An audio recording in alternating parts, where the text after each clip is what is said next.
Beaucoup disent qu'il n'y a pas d'argent, qu'il n'y a pas de travail, qu'il n'y a pas d'opportunité en Afrique. Laisse-moi te dire que tout ça, c'est faux.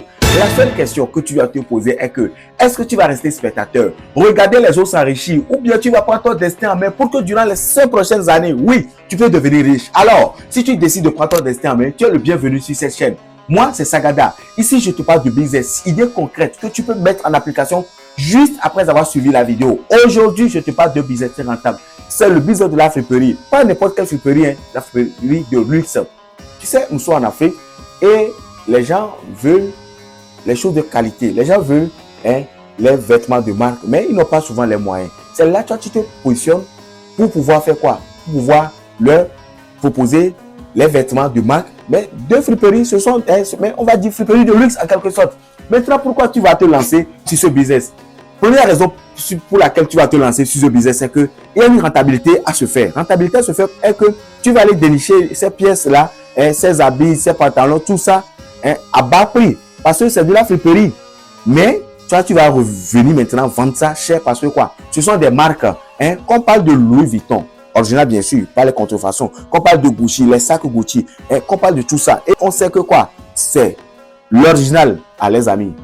Les gens sont prêts à mettre quoi? À mettre l'argent pour l'avoir. Donc déjà, les gens savent que comme c'est de la friperie, il y a l'unicité quoi. C'est juste un quoi en quelque sorte. Donc il y a le faux mot. Les gens vont dire, s'il n'achète pas ça rapidement maintenant, ça risque de faire quoi?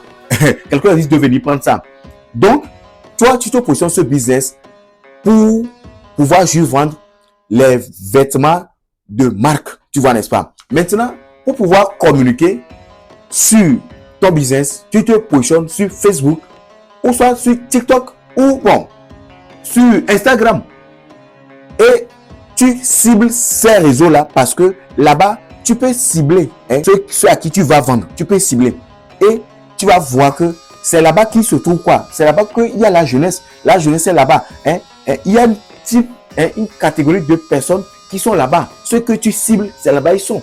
Maintenant, si tu décides de te lancer, j'ai juste quelques conseils à te donner. C'est que, premièrement, il faut t'assurer que vraiment, les choses que tu vends soient de bonne qualité. Premièrement, que les choses soient propres. Secondo. Et troisièmement, que les gens puissent savoir que réellement, ce que tu vends, c'est la bonne qualité. Je mets le doigt sur ça encore.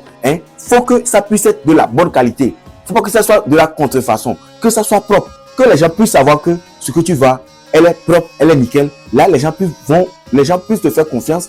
Et quand les gens vont acheter, tu vas voir que de bouche à oreille, tu auras beaucoup de clients. Maintenant, tu dois aussi t'assurer que, comme tu vas te positionner sur Facebook, Instagram, TikTok, assure-toi que tout ce que toi tu vas poster, ça ne soit que quoi? Ça ne soit que des choses des marques quoi. Oui, assure-toi quoi?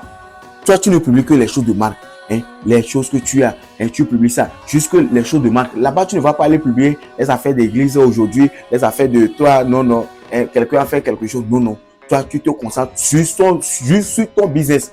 Et c'est ce que tu publies.